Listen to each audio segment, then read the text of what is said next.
श्री कृष्ण ने किया मामा कंस का वध। कृष्ण ने वृंदावन में सभी से विदा लिया और अक्रूर जी श्री कृष्ण व बलराम को मथुरा लेकर आए, जहां कंस ने कृष्ण के प्राणांत की योजना बना रखी थी। श्री कृष्ण ने इसी समय मामा कंस का वध किया और मथुरा वासियों को उसके आतंक से मुक्त करा दिया। श्री कृष्ण ने अपने नाना उग्रसेन को मथुरा का राजा बनाया और अपने माता पिता से मिले। श्री कृष्ण ने द्वारका स्थापित की। एक समय आया जब भगवान कृष्ण मथुरा छोड़कर द्वारका में एक नया नगर बसाया। श्री कृष्ण की इस नगरी का नाम द्वारका था। अनेक द्वारों का शहर होने के कारण इस नगर का नाम द्वारका पड़ा। श्री कृष्ण का विवाह श्री कृष्ण के पहली पत्नी देवी रुक्मिणी थी। रुक्मिणी अपनी बुद्धिमता, सौंदर्य और न्यायप्रिय व्यवहार के लिए प्रसिद्ध थी। रुक्मिणी जी का पूरा बचपन श्री कृष्ण की साहस और वीरता की कहानियां सुनते हुए बीता था। देवी रुक्मिणी को कृष्ण से प्रेम हो गया था। देवी रुक्मिणी विदर्भ के राजा भीष्मक की पुत्री थी। रुक्मिणी जी का भाई का नाम रुक्मी था और वो अपनी बहन का विवाह शिशुपाल से करना चाहता था। रुक्मिणी ने प्रेम पत्र लिखकर ब्राह्मण कन्या सुनंदा के हाथ श्री कृष्ण के पास भेज दिया। जब उन्हें रुक्मिणी का प्रेम पत्र मिला तो प्रेम पत्र पढ़कर कृष्ण को समझ आया कि रुक्मिणी जी संकट में है। तब कृष्ण ने रुक्मिणी जी का अपहरण करके विवाह किया था। पूरी सच्चाई लिंक पर क्लिक करके पढ़े। भगवान कृष्ण की शादी के बाद कितने बेटे हुए?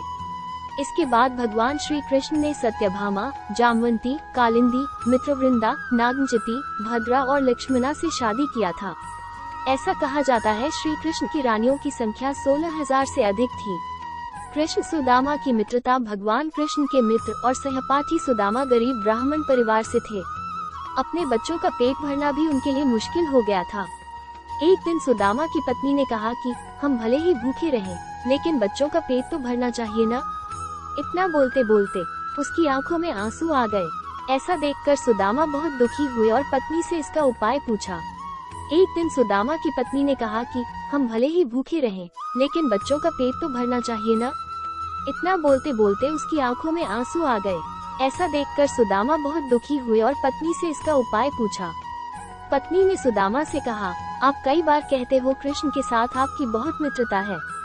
वे तो द्वारका के राजा हैं।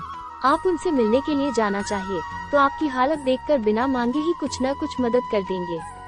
बड़ी मुश्किल से सुदामा कृष्ण के साथ मिलने के लिए तैयार हुआ। तब सुदामा उनकी पत्नी को बोले कि दोस्त के साथ मिलने जा रहा हूँ, खाली हाथ नहीं जा सकता। तो सुदामा की पत्नी ने आस पड़ोस से 4 मुट्ठी चावल मांगकर लाई और सुदामा को बांध के दे दिया। सुदामा जब द्वारका पहुँचे तो वहाँ सोने की नगरी देखकर हैरान रह गए।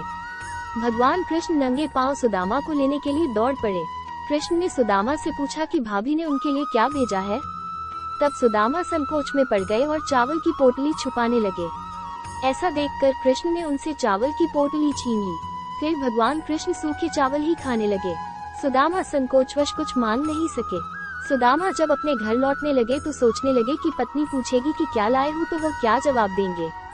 सुदामा घर पहुँचे तो देखा वहाँ झोपड़ी की जगह पर एक राजमहल खड़ा था। तभी राजमहल से उनकी पत्नी बाहर आई। सुदामा से कहा, देखा आपकी मित्र ने हमारी गरीबी दूर कर हमारे सारे दुख हर लिए।